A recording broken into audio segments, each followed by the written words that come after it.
Beach man who had been fighting to keep his artificial turf in his front yard for years now is now asking the city for a little extra time. CBS 12's Andrew Lofholm now with the turf war that has been brewing in West Palm Beach.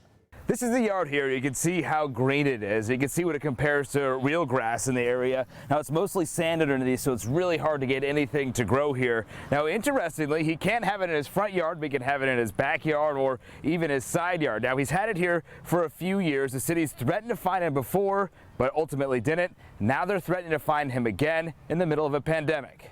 Like so many of us, the pandemic has been hard on Kenny Evelyn. He lost his job early last year after he hurt himself. He's been relying on workman's comp and mortgage forbearance to get by. And then a familiar notice came last August. I get another fine for the same exact thing.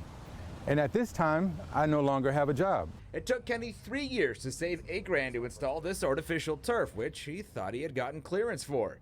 He says a city customer service rep told him if it wasn't permanent, he could have the fake grass. I'm very proud of the grass, especially seeing I did the work myself. In 2018, Kenny was cited for having fake grass in his front yard. Ultimately, he was never fined and the grass stayed. When they told me they weren't pursuing it anymore, I thought I was good.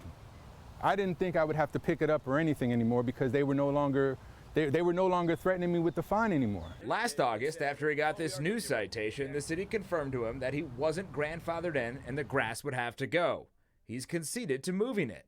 If I have to move it, I have to move it. After facing a possible fine of $100 per day for every day the grass is there after 2 months, the magistrate dropped the fine to $25 per day and 6 months to get rid of it after code asked for more time. But time is up next month. Where's the humanity? You have a citizen coming to you telling that he's in one of the hardest times of his life right now, and you can't give him 3 months more to fix this problem when you already extended it for no reason for a year and a half without even telling them.